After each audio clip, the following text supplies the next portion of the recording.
देखो हम लोग पढ़ रहे थे कंज्यूमर इक्विलिब्रियम, ठीक है। और कंज्यूमर इक्विलिब्रियम में जो लास्ट क्लास में हम लोग ने पढ़ा था, पहली क्लास थी हम लोगों की, यूटिलिटी का कॉन्सेप्ट समझा था, यूटिलिटी के फीचर समझे थे, और क्या कहते हैं marginal utility, law of diminishing marginal utility, और दो अप्रोच के बारे में समझा था कि कार्डिनल अप्रोच होता है, ऑर्डिनल अप्रोच होता है, ठीक है। तो लास्ट क्लास में हमने एक टेबल बना के बात खत्म करी थी समझाते हुए law of diminishing marginal utility पे कि यूनिट 1 2 3 4 5 7 और मार्जिनल यूटिलिटी 10 8 6 4 2 0 -2। हमने ये बोला था कि मार्जिनल यूटिलिटी, मार्जिनल हमेशा एडिशनल से रिलेटेड होता है, तो मार्जिनल यूटिलिटी का मतलब क्या हो गया, एडिशनल यूटिलिटी, कि आप एक एक करके जो यूनिट कंज्यूम कर रहे हो उससे जो आपको सेटिस्फैक्शन मिल रहा है। और यूटिलिटी हमने क्या बोला था, किस पे डिपेंड करती है, हमारी नीड पे। नीड ज्यादा होगी तो यूटिलिटी ज्यादा होगी, नीड कम होगी तो यूटिलिटी कम होगी। तो मार्जिनल यूटिलिटी मतलब क्या हो गया, एडिशनल यूटिलिटी। और पहले यूनिट की यूटिलिटी सबसे ज्यादा होती है, क्योंकि हमने क्या बोला, यूटिलिटी किस पे डिपेंड करती है, नीड पे। तो पहले टाइम पे जब आप पहला यूनिट यूज करने जा रहे हो तो आपकी नीड एकदम हाई होती है, इसलिए आपको सेटिस्फैक्शन भी हाईएस्ट मिलेगा। हमने एग्जांपल किससे दिया था, मैंगो से, कि पूरा सीजन आप वेट करते हो साल भर का, साल भर के बाद पहली बार आपके सामने आम आता है, तो अब आप साल भर से तड़प रहे थे, लास्ट सीजन जब खत्म हुआ था, अब जैसी गर्मी आती है लोगों को आम याद आने लगता है कि अब आम आएगा, तो नीड आपकी हाईएस्ट होती है। तो नीड हाईएस्ट होने की वजह से आपको सेटिस्फैक्शन सबसे ज्यादा मिलता है, क्योंकि सेटिस्फैक्शन किस पे डिपेंड करता है, नीड पे। Higher the need higher the satisfaction, lower the need lower will be the satisfaction. तो देखो जैसे आप एक यूनिट खा लेते हो, थोड़ी सी नीड पूरी हो जाती है, तो इसलिए अगले यूनिट जब खाने जा रहे हो तो कंज्यूम, हम तो खाने का एग्जांपल दे रहे हैं, बट यहाँ पे कंज्यूम की बात हो रही है। कंज्यूम में मतलब यूज करना होता है, कंजम्पशन का क्या मतलब होता है, यूज करना, खाने की चीज को खाना, कपड़ा है तो पहनना, ठीक है, पेन बुक है तो पढ़ना, पेन है तो लिखना। हर कमोडिटी का एक यूज है कि उस तरीके से मेरी नीड को पूरा कर सकता है। अब क्या पेन खा के या बुक खा के हमारी नीड पूरी हो सकती है, कि बुक खा रहे हैं, नहीं, बुक से पढ़ के नीड हो सकती है ना, बात समझे। खाना खाने से हमारी नीड पूरी होगी ना। तो इसलिए अगर हम खाने का एग्जांपल दे रहे हैं तो दिमाग में ये ना बच जाए मतलब खाना, ये यूज पे डिपेंड करता है। तो जब आप दूसरा यूनिट कंज्यूम करने गए, नीड थोड़ी सी कम हो गई, तो इसलिए सेटिस्फैक्शन पहले से कम होगा, यूटिलिटी थोड़ी सी कम होगी। तीसरे यूनिट में 2 यूनिट खा चुके हो, नीड और कम हो गई, तो सेटिस्फैक्शन और कम हो जाएगा। तो ये सारी चीजें हम लोग ने पढ़ी थी, ठीक है। तो अब देखो ऐसा होता है, ये तो हो गई मार्जिनल यूटिलिटी, जिसे कहते हैं एडिशनल यूटिलिटी। एक होती है TU, total utility. Total utility को देखो कैसे डिफाइन करते हैं, total satisfaction from the consumption of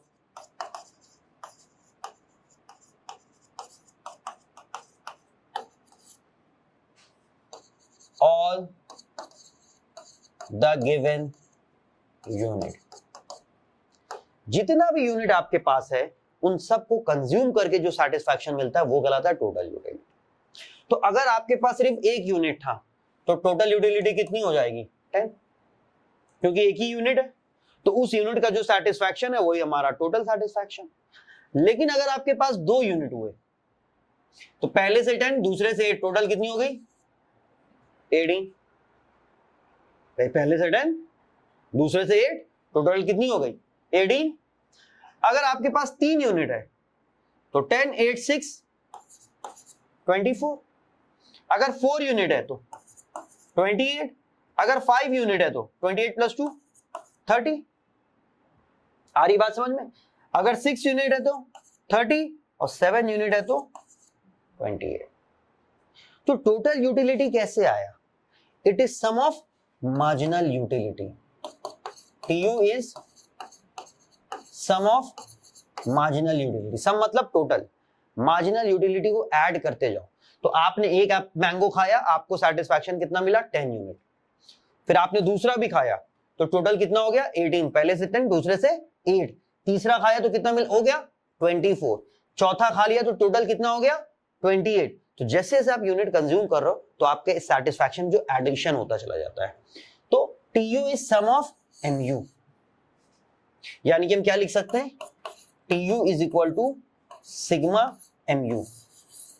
ये सिग्मा बोलते सिग्मा है क्योंकि सिंबल का नाम होता है सिग्मा, लेकिन ये यूज होता है सम के लिए, एडिशन के लिए।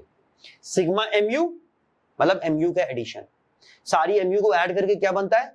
TU। सारी MU को ऐड करके क्या बनता है? TU, total utility. आई बात समझ में? इसमें कोई प्रॉब्लम है? तो बेसिकली अगर हम मार्जिनल यूटिलिटी को देखें तो मार्जिनल यूटिलिटी का मतलब है एडिशन मेड टू टोटल। भाई मार्जिनल यूटिलिटी हमने क्या बोला? Additional utility. तो addition made to total utility, जो टोटल यूटिलिटी में ऐड हो रहा है उसे हम लोग कहते हैं मार्जिनल यूटिलिटी। तो हर एक्स्ट्रा यूनिट कंज्यूम करने से उस एक्स्ट्रा यूनिट की यूटिलिटी जो टोटल में जाके ऐड हो रही है, जैसे आपने 2 यूनिट कंज्यूम किया, टोटल कितना है? 18। जब आपने तीसरा यूनिट कंज्यूम किया, तीसरे यूनिट से कितनी यूटिलिटी मिली? 6। तो जो टोटल में जाके ऐड हो गई तो टोटल कितना बन गया? 24। फिर आपने चौथा यूनिट कंज्यूम किया, चौथे यूनिट से यूटिलिटी कितनी मिली? 4। ये मार्जिनल यूटिलिटी हो गई फोर्थ की, और ये टोटल में जाके ऐड हो गई तो टोटल कितना हो गया? 28। तो बेसिकली मार्जिनल यूटिलिटी क्या है? वो यूटिलिटी एडिशनल यूनिट से जो मिल रही है, जो टोटल में जाके क्या हो जाएगी? ऐड। टोटल में क्या हो जाएगी? ऐड। और ये जो पॉइंट होता है ना, ये पॉइंट जहां पे मार्जिनल यूटिलिटी 0 होती है, ये हमने पहले भी बताया था, इसे कहते हैं सैचुरेशन पॉइंट या फिर सैचुरेशन पॉइंट। मतलब यहां पे आके आपकी नीड 0 हो गई है, आप सैचुरेशन पॉइंट तक पहुंच गए हो, मतलब अब आपको उस चीज की नीड नहीं है। जब नीड नहीं है तो यूटिलिटी भी नहीं होगी। भाई नीड ज्यादा है तो यूटिलिटी ज्यादा, नीड कम तो यूटिलिटी कम, और अगर नीड है ही नहीं तो यूटिलिटी भी नहीं है। मींस यहाँ पे यूटिलिटी भी क्या हो गई? 0। कोई भी कंज्यूमर यहां तक कभी आएगा ही नहीं, क्योंकि आप वही चीज खरीदते हो जिसकी आपको नीड है। ये क्या रिप्रेजेंट कर रहा है कि आपकी नीड 0 है, तभी तो यूटिलिटी 0 है। तो अगर नीड 0 है तो आप क्या उसको खरीदोगे? हाँ भाई, नीड 0 तो क्या आप उसको खरीदोगे? नहीं खरीदोगे। ठीक है, आई बात समझ में? भाई अगर हम जाएंगे शॉपिंग करने के लिए तो हम जो मेंस डिपार्टमेंट होगा वहां जाएंगे ना, हम जीन्स वो खरीदेंगे, हम शूज वहां से लेंगे, हम चप्पल वहां से लेंगे। हम क्या मेकअप वाले में जाके शॉपिंग करेंगे अपने लिए? हमें उसकी नीड है? नहीं है। अगर हमें गिफ्ट करना है, दैट इज समथिंग डिफरेंट, कि भाई हमें घर में अपने गिफ्ट करना है, ठीक है, तो हम खरीद सकते हैं, तो हमें उसकी नीड है। लेकिन हम क्या अपने लिए अगर हम जा रहे हैं तो हम क्या मेकअप वाले स्टोर में जाएंगे, वहां हम कोई चीज खरीदेंगे? क्यों नहीं खरीदेंगे? हम उसका 2 रुपए भी क्यों नहीं देंगे? वो हमसे कह रही सर 2 रुपए की लिपस्टिक हम आपको दे रहे हैं, लैक्मे की ये शानदार लिपस्टिक है, बहुत अच्छी लिपस्टिक है, एक बार लगा दिया सारी जिंदगी नहीं छूटेगी, 2 रुपए में। हम क्या करेंगे लेके भाई? हम 2 रुपए भी उसको क्यों दें अगर हमें उसकी जरूरत ही नहीं है? हाँ, अभी जैसे हम कहेंगे हाँ चलो ठीक है भाई, हम अपने घर में गिफ्ट कर सकते, दे दो 2 रुपए की है तो, है ना, वो अलग चीज है। हमें जरूरत है, क्यों? क्योंकि हमें किसी को गिफ्ट देना। अब मान लो एक बंदा जिसके लाइफ में दूर दूर तक, ठीक है, कोई औरत नहीं है, ना उसकी मम्मी है, उन्होंने घर से निकाल दिया, कह बात तुमसे कोई मतलब नहीं है। बहनें कहती है दूर रहा करो, तुम मेरे भाई नहीं हो, ठीक है, शादी भी नहीं हो पा रही है, कहीं रिश्ते भी नहीं आ रहे, कहीं जब अम्मा और बहन इनको भगा रही तो हम क्यों अपनी बेटी ने इसको।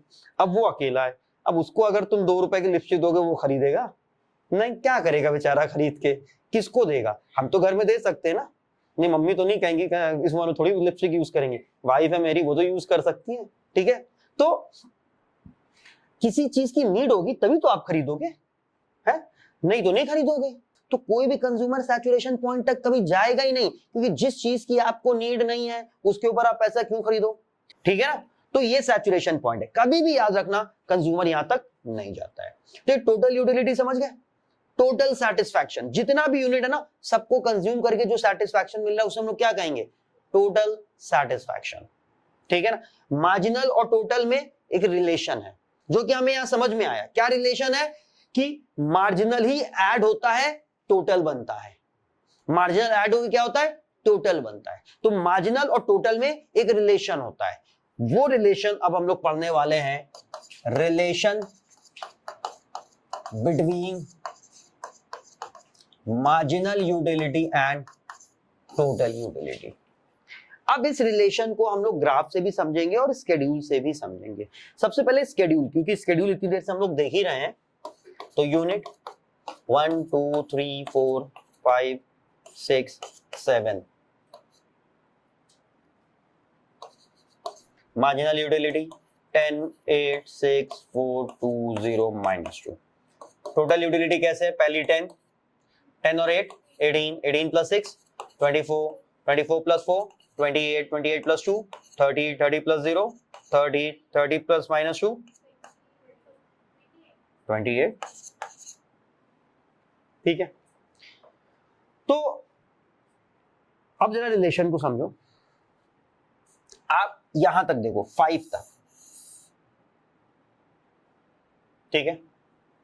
एक पॉइंट ये हो गया जब तक मार्जिनल यूटिलिटी हमारा पॉजिटिव है, फिर एक पॉइंट जहां पे मार्जिनल यूटिलिटी 0 है, और फिर एक पॉइंट जहां पे मार्जिनल यूटिलिटी नेगेटिव है। यहां तक मार्जिनल यूटिलिटी पॉजिटिव है, यहां पे 0 है, और यहां पे क्या हो रही है? नेगेटिव है। तो ये जो रिलेशन है वो 3 फेज में है। एक जब तक मार्जिनल यूटिलिटी पॉजिटिव है, एक जहां मार्जिनल यूटिलिटी 0 हो जाए, एक जब मार्जिनल यूटिलिटी नेगेटिव हो जाए। तो मार्जिनल यूटिलिटी ही वो नंबर है जो ऐड होके क्या बन रहा है? टोटल। तो जैसे जैसे नंबर ऐड होगा वैसे ही तो टोटल में फर्क पड़ेगा। अगर टोटल में बड़ा बड़ा नंबर ऐड करोगे तो टोटल का कुछ अलग तरीका होगा। अगर हर बार छोटा नंबर ऐड करते जाओगे तो टोटल का अलग फिगर आएगा। अगर 0 ऐड कर दोगे तो टोटल क्या रहेगा? सेम रह जाएगा, कुछ चेंज होगा नहीं। और अगर माइनस वाला नंबर ऐड करते जाओगे, नेगेटिव नंबर, तो टोटल बढ़ने के बजाय कम होने लगेगा। ठीक है, तो पहला पॉइंट देखो 1 से लेके 5 तक, ठीक है। 1 से लेके 5 तक हमने क्या देखा? MU इज डिक्रीजिंग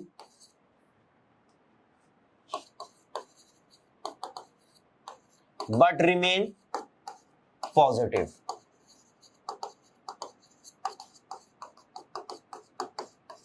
देखो MU 10 8 6 4 2 डिक्रीज हो रहा है ना, लेकिन पॉजिटिव है। क्या है? पॉजिटिव है। अब यहां TU पे हमें क्या समझ में आया कि जब तक MU डिक्रीज हो रहा है लेकिन पॉजिटिव है, 10 18 24 28 30 TU क्या हो रहा है? इंक्रीज कर रहा है। TU इज इंक्रीजिंग, बट हमने एक चीज बताई थी, कोई भी ग्राफ अगर इंक्रीज हो रहा है तो 3 तरीके से इंक्रीज होता है: increasing rate, decreasing rate, constant rate. Total कभी भी इंक्रीज होगा ना, 3 तरीके से इंक्रीज होगा, ये चीज याद रखना। कोई भी टोटल का जो ग्राफ है जब वो इंक्रीज करेगा तो 3 तरीके से इंक्रीज करेगा: इंक्रीजिंग रेट, डिक्रीजिंग रेट, या डिमिनिशिंग रेट, अरे सॉरी कांस्टेंट रेट। तो या तो टोटल इंक्रीज करेगा, या तो टोटल डिक्रीज करेगा, या तो टोटल इंक्रीज करेगा, या तो टोटल डिक्रीज करेगा। अगर इंक्रीज करेगा तो इस तरीके से इंक्रीज करेगा रेट। इंक्रीजिंग रेट का मतलब है हर बार पहले से बड़ा नंबर उसमें ऐड हो रहा है। डिक्रीजिंग रेट का क्या मतलब है? हर बार पहले से छोटा नंबर ऐड हो रहा है। और कांस्टेंट रेट का क्या मतलब है? हर बार सेम नंबर ऐड हो रहा है। और जो नंबर टोटल में ऐड होता है उसे हम लोग क्या बोलते हैं? अभी हमने क्या बोला? मार्जिनल। मार्जिनल क्या है? जो नंबर हर बार टोटल में ऐड हो रहा है। तो बेसिकली ये जो रेट है ये कौन डिसाइड कर रहा है? मार्जिनल डिसाइड कर रहा है। ये कौन डिटरमाइन करता है? मार्जिनल डिसाइड करता है। क्योंकि हमने क्या बोला? इंक्रीजिंग रेट का क्या मतलब बताया हमने? हर बार क्या हो रहा है? Bigger number is added to total. यहां पे क्या हो रहा है? Smaller number is added to total. Smaller मतलब किसके कंपैरिजन में? पिछली बार जो नंबर ऐड हुआ था उससे अब छोटा नंबर ऐड होगा। पिछली बार अगर तुमने 10 ऐड किया तो इस बार सिर्फ क्या ऐड करोगे? 8 9 10 से छोटा। और कांस्टेंट का क्या मतलब है? Same number is added.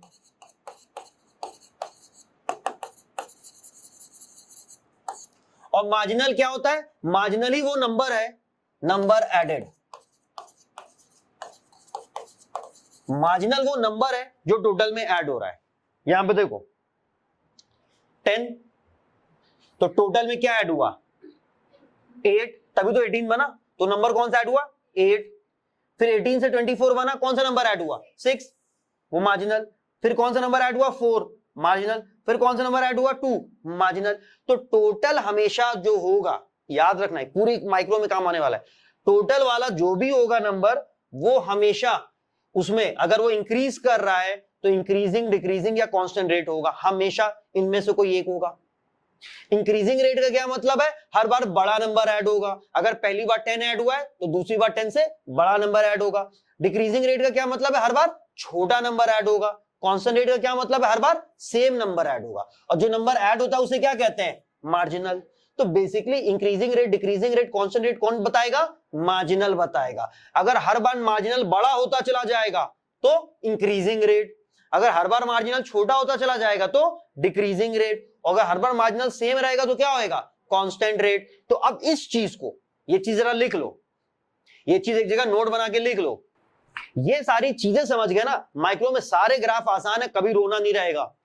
अब जरा इस चीज को हम क्या करते हैं, अप्लाई करते हैं। अप्लाई करो जरा यहां पे।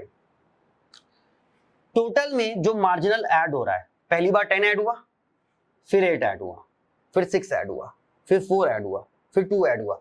तो हर बार बड़ा नंबर ऐड हो रहा है कि छोटा नंबर ऐड हो रहा है, पहले से छोटा नंबर ऐड हो रहा है। मतलब नंबर छोटा होता चला जा रहा है जो ऐड हो रहा है। तो कौन सा रेट है, इंक्रीजिंग रेट या डिक्रीजिंग रेट, डिक्रीजिंग रेट। तो देखो TU is increasing at decreasing rate, ये पहला पॉइंट हो गया। When MU is decreasing but remains positive, यहां रिमेन्स पॉजिटिव लिख लो,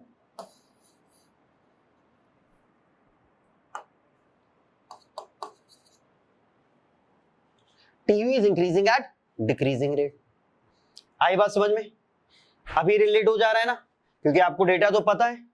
डिक्रीजिंग रेट का मतलब समझ में आया, क्योंकि ये जो रेट है इसको आप याद रखोगे, आगे के चैप्टर्स में बहुत काम आने वाला है। क्योंकि अभी तो हम लोग यूटिलिटी पढ़ रहे हैं, उसके बाद रेवेन्यू पढ़ेंगे, कॉस्ट पढ़ेंगे, आउटपुट पढ़ेंगे, सब में इंक्रीजिंग रेट डिक्रीजिंग रेट आएगा, सब में आएगा, लेकिन कॉन्सेप्ट सबका सेम है।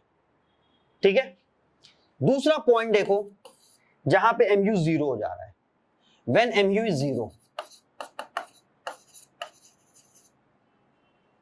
व्हेन एमयू इज जीरो, अगर एमयू हमारा जीरो हो गया तो टीयू को हम लोग बोलते हैं टीयू इज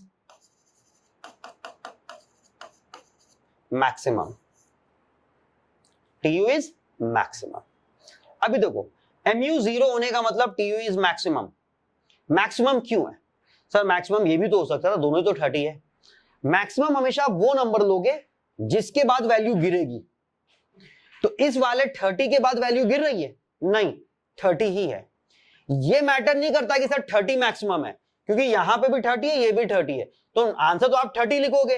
अगर आपने लिख दिया मैक्सिमम इज 30, किसी को ये थोड़ी पता चलेगा कि आप ये वाला 30 लिख रहे हो कि ये वाला 30 लिख रहे हो। मेन आपको याद रखना किस यूनिट पे मैक्सिमम आया है।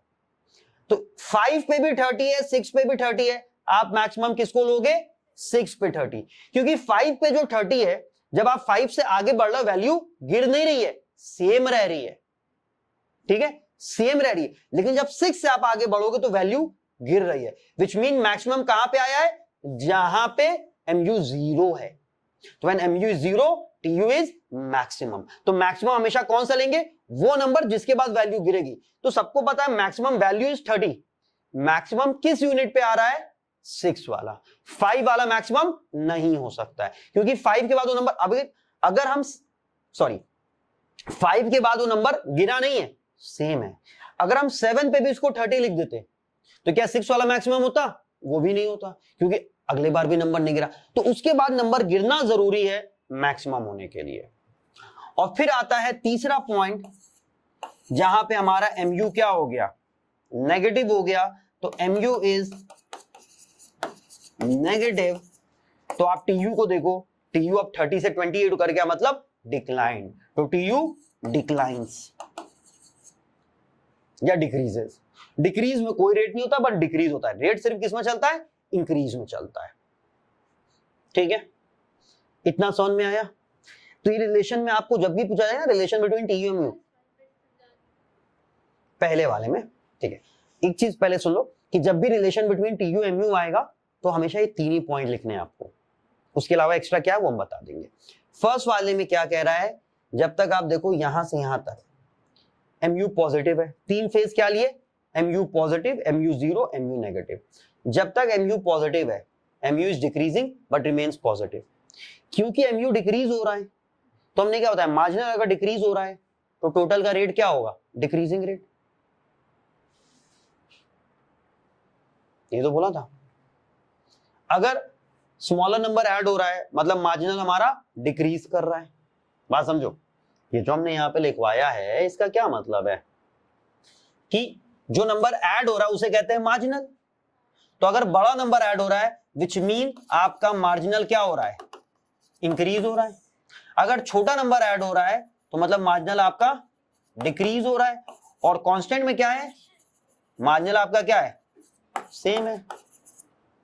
तो अगर मार्जिनल आपका इंक्रीज करता तो इसका मतलब हर बार बड़ा नंबर ऐड होता तो इंक्रीजिंग रेट, तो हम लिखते हैं total is increasing eight increasing rate. अगर मार्जिनल हर बार कम होता चला जा रहा है तो हम क्या लिखेंगे, total is increases at decreasing rate, कि हर बार छोटा नंबर ऐड हो रहा है। और मार्जिनल अगर हर बार सेम है तो कांस्टेंट रेट। तो यही चीज यहां पे देखो ना कि मार्जिनल सेम है, कांस्टेंट है कि इंक्रीज हो रहा है, डिक्रीज हो रहा है। भाई तीन ही ऑप्शन होंगे, इंक्रीज, डिक्रीज और कांस्टेंट। तो यहां क्या हो रहा है, डिक्रीज। तो टोटल के बारे में क्या लिख दिया, डिक्रीजिंग रेट। अब ये तो हमें समझ में आएगा ना कि टोटल इंक्रीज हो रहा है 10, 18, 24, 28, 30। तो जब तक मार्जिनल पॉजिटिव है टोटल विल इंक्रीज। हमें बस ये देखना है कि इंक्रीज में रेट कौन सा है। तो ये तो हमें समझ में आ रहा है कि इंक्रीज हो रहा है, रेट कौन सा है, डिक्रीजिंग रेट। वो रेट कौन डिसाइड करता है, मार्जिनल। तो टोटल की वैल्यू देख के आप ये बता सकते हो कि इंक्रीज हो रहा है कि नहीं हो रहा है। अगर इंक्रीज हो रहा है तो फिर मार्जिनल की वैल्यू देख के आप बताओगे कि रेट क्या है। जैसे फॉर एग्जांपल इस चीज को थोड़ा और समझते हैं। हमने मार्जिनल की वैल्यू ले ली 5, 6, 8, 10। हम ये यूटिलिटी से हटके मार्जिनल की वैल्यू बता रहे हैं। तो जो टोटल बनेगा 5, 11, 19, 29। टोटल इंक्रीज हो रहा है, टोटल क्या हो रहा है हमारा, इंक्रीज हो रहा है। अभी रेट बताओ क्या होएगा, इंक्रीजिंग रेट, क्योंकि मार्जिनल इंक्रीज हो रहा है। तो इंक्रीजेज एट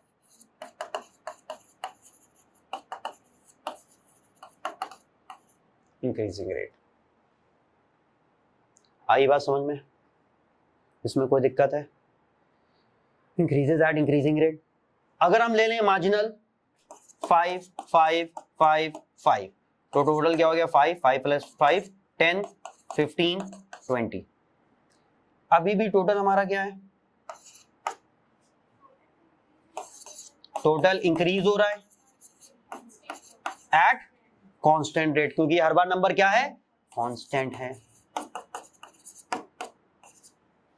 ये क्लियर है, अभी क्लियर है, ये रिलेशन क्लियर है, ठीक है। इसके अलावा दो पॉइंट हम ऐसे लिख सकते हैं, T U is equal to sigma M U. T U sum of marginal utility होता है। और एक और लिख सकते हैं M U nth is equal to T U N minus T U N minus 1। जैसे यहां पे देखो, अगर आपसे बोला गया M U of third find करो, क्या फाइंड करो, एम यू थर्ड, तो कैसे फाइंड करोगे, T U of 3 minus T you of 2। तो टी यू ऑफ 3 कितना है, 24, टी यू ऑफ 2 कितना है, 18, 24 माइनस 18 कितना आ गया, सेम आया। ये फॉर्मूला समझ में आया। फॉर्मूला क्या है, M U nth is equal to T U N minus T U N minus 1। मतलब अगर हमने आपसे बोला marginal utility of 5th unit find करो, तो कैसे फाइंड करोगे, total utility of 5 minus total utility of 4, ठीक है। तो यहां पे एक चीज अप्लाई करके देखो, टी यू 5 कितना है, 30, टी यू 4 कितना है, 28, 30 माइनस 28, 2। तो एम यू 5 2 है कि नहीं है, आई बात समझ में, समझ गए तुम लोग, समझ गए। तो याद रखना एम यू जो होता है ना, ये स्लोप ऑफ टी यू होता है। ये क्या होता है? Slope of T U. ये एक पॉइंट याद रखना, मार्जिनल यूटिलिटी टोटल यूटिलिटी का क्या होता है? स्लोप होता है। और इसको फाइंड करने का मालूम क्या? एमयू को फाइंड करने का एक तरीका ये भी है, delta T U upon delta Q. ये जो ट्राइंगल है इसे कहते हैं डेल्टा। डेल्टा मतलब होता है चेंज। तो change in total utility, change in quantity.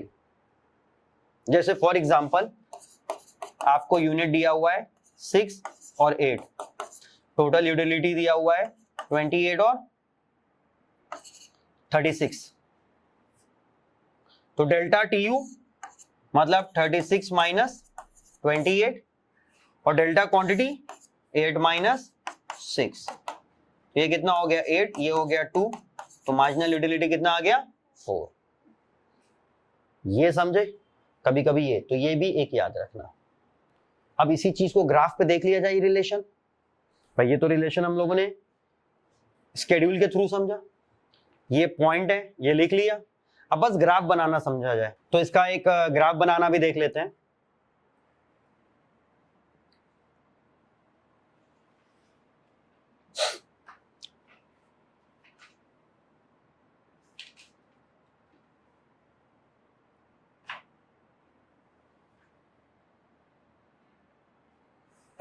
तो कोई जो ग्राफ बनता है ना, दो ऑप्शन होते हैं, या तो आप टोटल यूटिलिटी का अलग बनाओ, मार्जिनल यूटिलिटी का अलग बनाओ ऊपर नीचे करके, या एक साथ बना दो। ठीक है, यहाँ पे आप यूनिट रिप्रेजेंट कर रहे हो, यहाँ पे आप टोटल यूटिलिटी और मार्जिनल यूटिलिटी। हम बिना नंबर के साथ ग्राफ बना रहे हैं, आप नंबर देके भी ग्राफ बना सकते थे।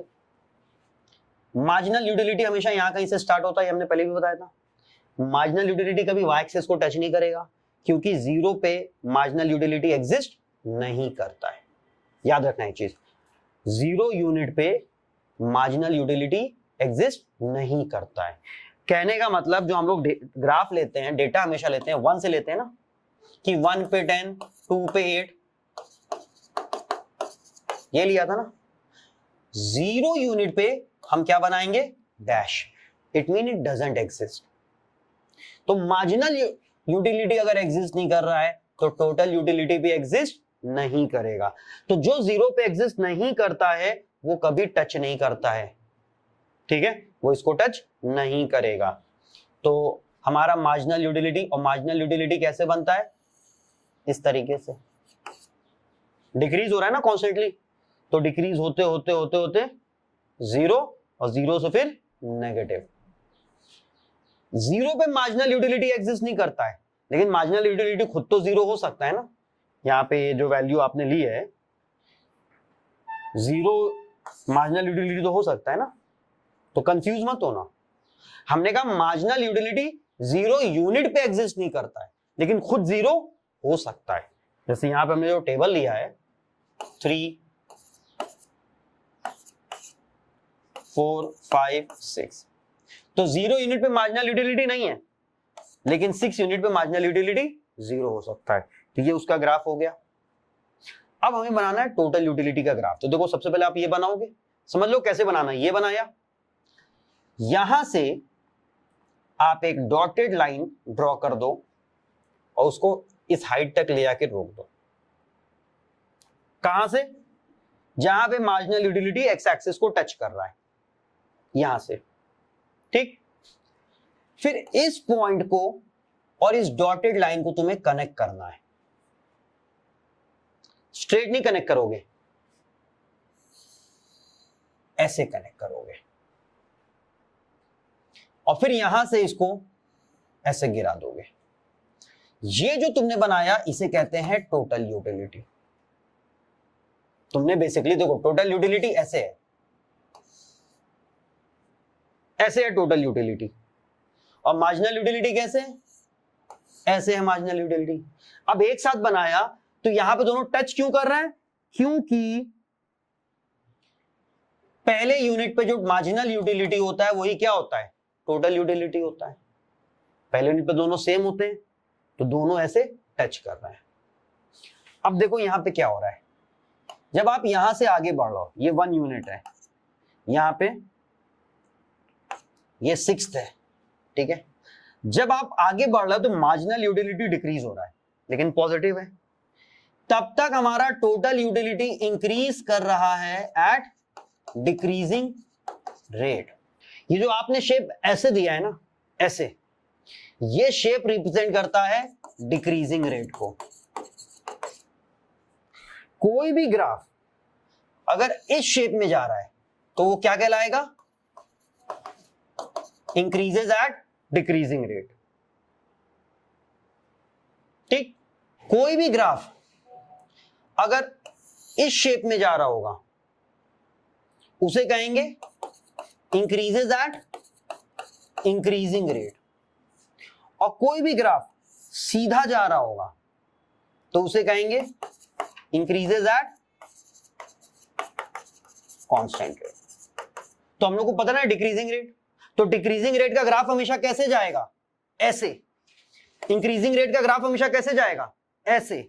और कांस्टेंट रेट का ग्राफ हमेशा कैसे जाएगा? ऐसे। ये हमें पता होना चाहिए कि जब हमें डिक्रीजिंग रेट का ग्राफ बनाना है तो हमें शेप ऐसे दिखाना है, जब हमें इंक्रीजिंग रेट का ग्राफ बनाना है हमें शेप ऐसे दिखाना है, और जब हमें कांस्टेंट रेट का ग्राफ बनाना है हमें शेप ऐसे दिखाना है। ये हमें पता होना चाहिए, ठीक है। इसलिए जब हमने टीयू बनाया तो हमें टीयू पता ना डिक्रीजिंग रेट है, तो हमने वैसे बनाया। आ रही बात समझ में? ये हमें पता होना चाहिए कि ग्राफ ऐसे बनना है, तो इसीलिए जब हमने यहां पे टीयू बनाया तो देखो ऐसे बनाया, क्योंकि हमें पता है कि टीयू इंक्रीज कर रहा है डिक्रीजिंग रेट पे। ये आपने पॉइंट मार्क कर दिया एम कि यहां पे टीयू क्या हो गया है? मैक्सिमम हो गया है, और जैसे ही आप एम से आगे बढ़ते हो तो टीयू क्या कर रहा है? डिक्लाइन कर रहा है। ग्राफ बना के वो तीनों पॉइंट लिख दिया तो भी आपका रिलेशन हो गया। वो हमने स्केड्यूल बना के लिखा था, सेम वही रिलेशन आपको ग्राफ बना के लिखना होता है। आ रही बात समझ में? तो हमें एक चीज क्या समझ में आया? When mu is positive but decreases, tu increases at decreasing rate. When mu is 0, tu is maximum. When mu becomes negative, tu declines. तो आपने शेप कैसे बनाना है? ऐसे। जरा ये ग्राफ बनाओ। पहले आप क्या बनाओगे? mu ऐसे। mu बनाने के बाद डॉटेड लाइन यहां ले आके रोक दोगे, और फिर इसको इससे कनेक्ट करोगे इस शेप में, ऐसे ऊपर की तरफ बल्ज, और यहां लाके फिर उसको डिक्लाइन कर दोगे। ये पूरा रिलेशन है, ठीक है। तो कभी भी आपसे रिलेशन पूछा जाएगा तो आप ये ग्राफ बनाओगे, वो तीनों पॉइंट लिखोगे, और वो टीयू एमयू का जो फॉर्मूला टाइप का लिखवाया था वो लिख दोगे। तो इसमें आज इतना ही पढ़ाना है।